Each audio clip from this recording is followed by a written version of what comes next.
So yesterday's show, we were talking about the press's sensitivity to Trump's attacks on them, which they have so well earned and deserved. And now they're saying, oh my gosh, he's going to get us all killed and we're all going to die. And then at the very end of the show, I started talking about what it just was a new story at the moment. And I had come in only knowing that Facebook had taken Alex Jones and his InfoWars off their website. And that's all I knew. And I was talking about how I didn't think they should do that. I thought it was wrong. I thought it was a form of censorship, even though it's not violating the First Amendment. Just because somebody has a right to do something doesn't mean he's doing something right. And I think Facebook was doing something wrong. And I said, you should always counter bad speech with more speech. But now I've got the full story. And the full story is all the social media, all the top technology companies have erased most of Alex Jones's posts and videos from their services. So obviously they were acting in concert. They all got together. They all said they were going to do this together, and they took them off the air. And what I want to say about this is that the story about the media being attacked by Trump and this story are the same story. The reason people hate the media is this. This is the reason. Now, obviously, I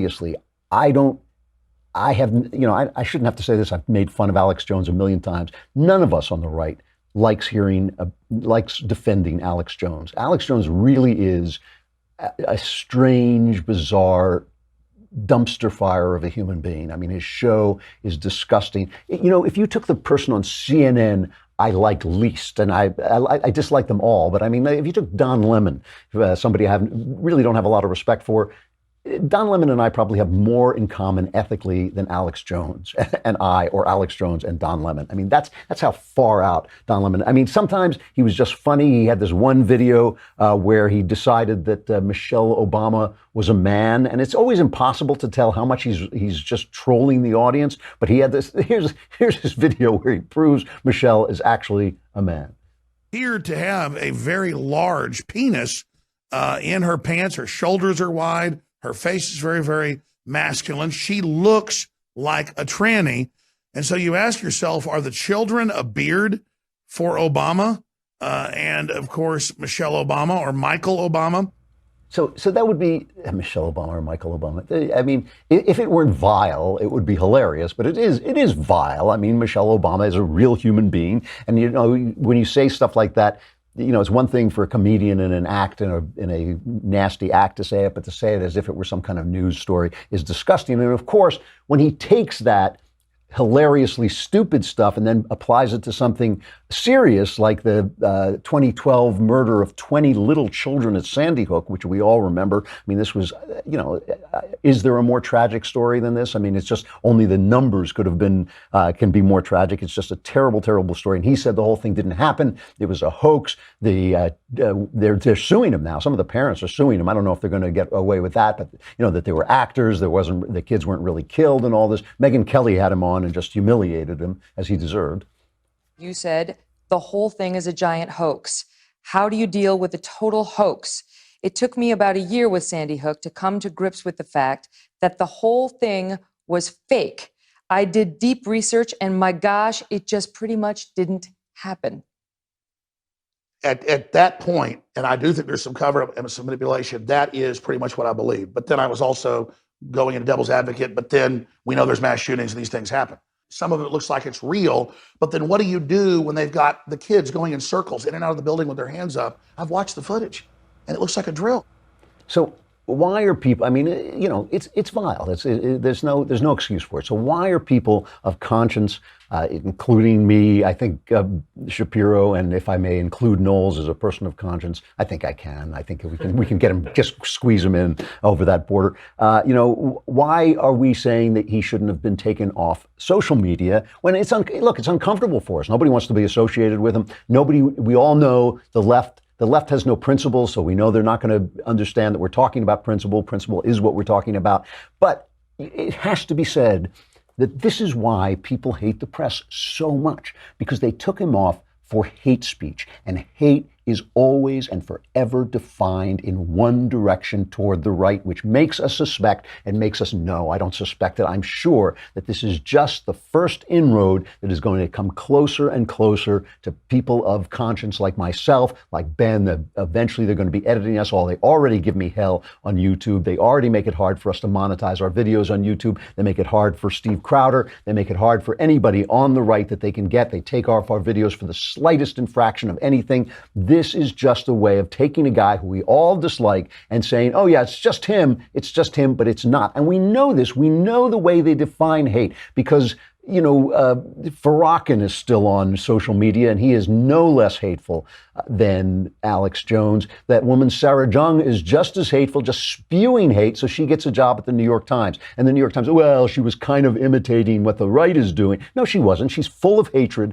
for white men. She's a racist who is full of hatred, and their hatred was on YouTube, and she just got hired off it, and nobody's going to take her off. So Alex Jones is just an easy target on the right. And the reason this is the same story as Trump's attacks on the press is because for years, for decades, the press and the left, but I repeat myself, the left has been defining those in opposition to them as hateful, okay? So when you define, look, we say we want border enforcement. They say, oh, well, the people coming over the border are kind of brown, so you're racist. We make a joke about Obama, or we say, I don't like Obama. I think Obama was a corrupt, incompetent. Oh, well, Obama is brown, so you must be racist. You say the other day, Trump pointed out that Don Lemon is an idiot. Don Lemon is not that bright a guy, but Don Lemon has brown skin. That's racist. We ask questions about gay marriage. And listen, one of the things that I love about this show and I love about this audience is we've had debates. You and I, my audience and me, have had debates about gay people. The things that people have written to me have not been hateful. They have been intelligent. They have been respectful. They've been thoughtful. I disagree with some of them. Some of them we have a little common ground. But none of us is hating on people. None of us is trying to destroy anybody. We're talking about principles and ideas. The left has basically said, Barack Obama came out and said, I'm opposed to gay marriage because I'm a Christian. And everybody said, that's interesting. And then the minute he said, no, I've evolved, I've changed my mind, everybody who said what he had said a year before or the day before suddenly became hateful. That is the way the left operates. The left, because the left is trying to undermine the West. It is trying to undermine the West. It is trying to bring down capitalism. It's trying to bring down free speech. It's trying to bring down freedom. And because we love those things, and because we are those things are part of our traditions, and they're in our fabric and in our blood, they have got to make it seem as if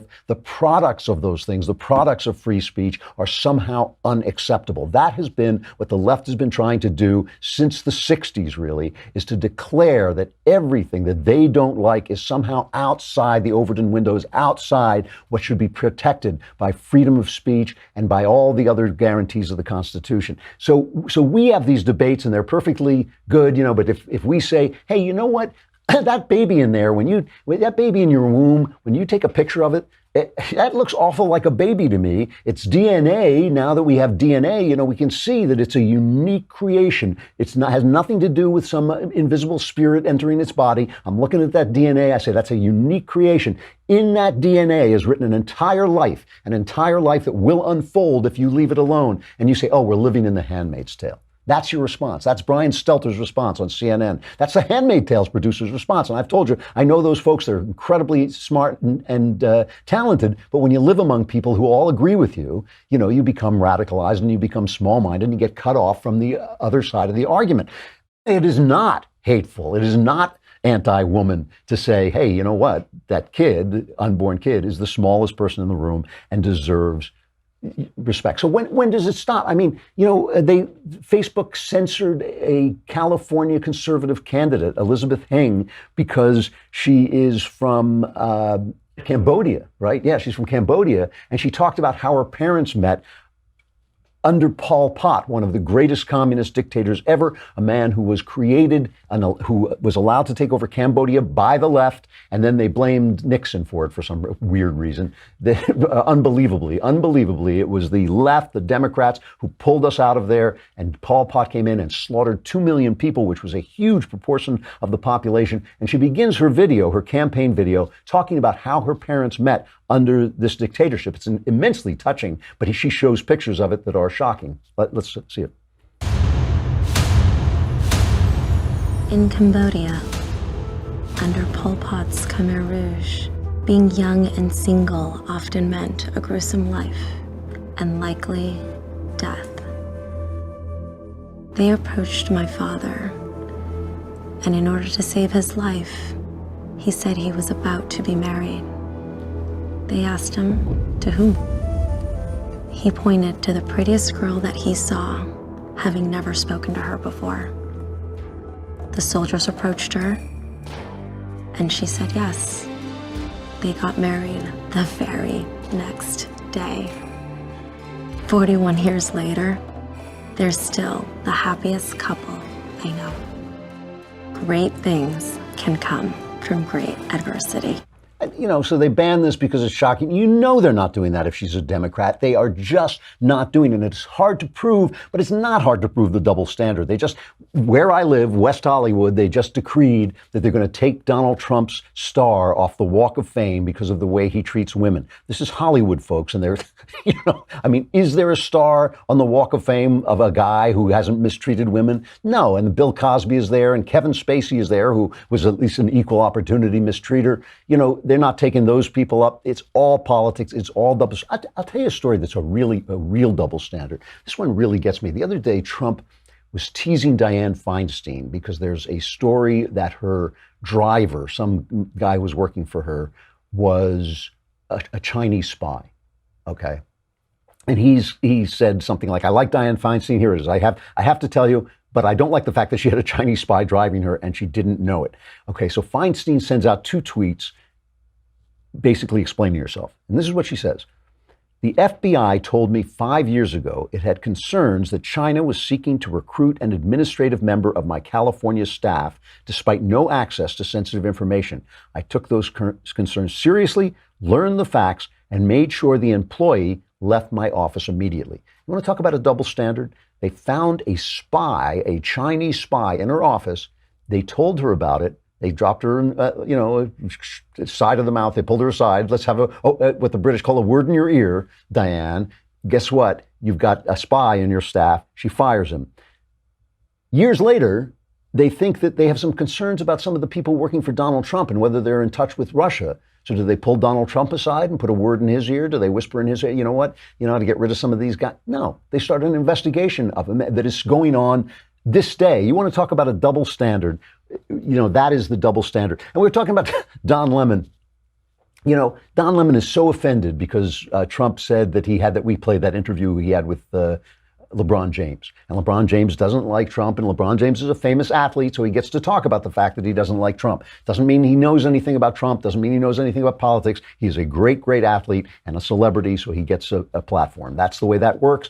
There's no reason for us to give any credence to anything he says, but Trump goes after anybody who attacks him, and Trump says, well, LeBron James made Don Lemon look smart. And of course, since they're both black, oh my God, it must be racism. I seriously think Trump is one of the least racist presidents we've ever had, because I think if he thought like that, he'd be saying, "No, I shouldn't say that because it would be racist." He's just not thinking about it. The only color Donald Trump sees is him. His color is me colored. If you're Trump colored, he likes you. If you're anti-Trump colored, he doesn't like you. That's his racism.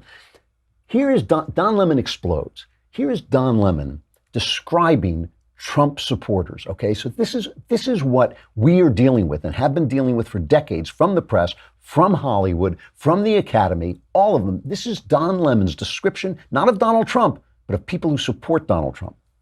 We're up against tribalism. We're up against people who will lie, steal, and cheat, lie to their own mother, lie to themselves about what's right for this country, about truth, and about facts. That they will ignore any misgiving, any terrible deed, any awful saying. They will just ignore it for their own political purpose. They will ignore the bigotry and the pettiness and the childishness about what Donald Trump said about me and LeBron James and others, just because they want to gain some sort of political clout or they want a few more dollars in tax money. At what cost? So that's what Don Lemon, and CNN, by the way, thinks of you. thinks of you, you would lie to your own mother. First of all, who doesn't lie to his mother? It's like, it wasn't me, Mom. I didn't know. It was my brother. Everybody lies to his mother. But that's the way he thinks of you. And here is one of the most wonderful statements. I mean, I love this stuff. Maybe I play it too much, but there's a certain delight to utter interior corruption when people are so intellectually corrupt that they don't know that they're corrupt. For some reason, it just gives me this kind of delight. It's one of the revelatory things about human nature that just kind of, I just can't stop looking at it. Lemon explains that he's not biased at all, that CNN is not biased at all. Their opinions are just true. Listen to this. This is Don Lemon on how they're not biased. Chris, we don't take this lightly. When this man was on the campaign trail, we tried with every bone in our being to be objective and to report on him in a fair, equitable manner. And then when he became president of the United States, the same thing. It always gets me when people say, there's 90%, this study shows that 90% of the reports about this president are negative. But they don't talk about the things that come out of his mouth and the policies that he proposes and what he does and says to people. How are we as media to report positively on something that's negative? The president called countries S-hole countries. Oh, well, that's great. He should be calling. We don't do that. You don't call countries S-hole countries. You don't do things like that. You don't talk about people in the way that this president does. At least if you're a president of the United States, you're not supposed to. So that whole thing about the media is biased and that 90% of what we report about Donald Trump is negative, if that is indeed true, then you need to counterbalance that and weigh it against what comes out of this president's mouth and what he is doing. I love when Don Lemon talks to Chris Cuomo. It's like, it's like these two lunkheads. It's like having your bookends getting into a conversation. But Don Lemon is essentially saying, what he's essentially sitting there saying is, it's not bias, we're just right. But that's what all biased people think. If he just reported the facts, Trump said this, he did that, we wouldn't be arguing with him. But it's that's the bias. And he's so blind to it, he can't see it. He's so biased, he can't see that it's right there. Here's what I want to say about Facebook. And I just want to make it absolutely clear that I am not saying that they should censor the left and censor the right. They should stop censoring. And it has nothing to do with their rights as a private company. It has to do with what is right. Because when you hate people, you think they're hateful. That is what the left has been doing to the right for 50 years. They've been describing our opinions as hateful. And when their opinions change, when they suddenly decide a man is not a man, if he says he's a woman, he's actually a woman. And if you don't call him a woman, then you're hateful. Then their new opinion, the opposite of their new opinion, is hateful. It's always hateful. We know all the hate in their minds is on the right, and all of it. And here's what I want to say to Facebook and to Twitter and to YouTube, all these giant corporations, because that's what they are. When the left became the party of giant corporations censoring people, I don't know, but it has happened. That's who they are now. The left is now the party of gigantic, unbridled corporations, virtually monopolies that censor people. That is the left. All corporations can be brought down. And I don't mean that in a violent way. I just mean in terms of business. I was in Rochester, New York a couple of months ago, maybe a year ago, and there was Kodak, what used to be Kodak. People who are not old enough do not remember that Kodak was cameras. That was it. When you talked about getting film, you said, get me some Kodak film. When Paul Simon wrote a song about film, it was called Kodachrome. Give me those nice bright colors. Kodachrome. Kodak made one mistake. They didn't realize that everything was going to go digital, and they were gone like that. And Rochester is the worst for it. Facebook just lost billions on the stock market. Facebook can be gone. YouTube can be gone. What I hope Alex Jones does, and I wish him nothing. I don't wish him any success, but I have to say, in this case, what I hope he does is I hope he builds his own platform. I recommended this when they started the Daily Wire. I said, we should have a backup platform. So when they start to censor us, we have a go-to place where we can say, hey, you can't see it on YouTube, but you can see it here. But we haven't done that yet. But I think that that's what Alex Jones should do. Let him build his own channel. And I hope, and I do, I hope it succeeds. I hope the people who want to watch the crap that Alex Jones spews out can see it there, because ultimately that is what the right is going to have to do. We're going to have to build our own channels, our own platforms, and bring these guys down. If the NFL can be brought down, the biggest company in America, what was until a little while ago one of the most successful enterprises in America, if the NFL can be brought down, so can Facebook, so can YouTube, so can Twitter.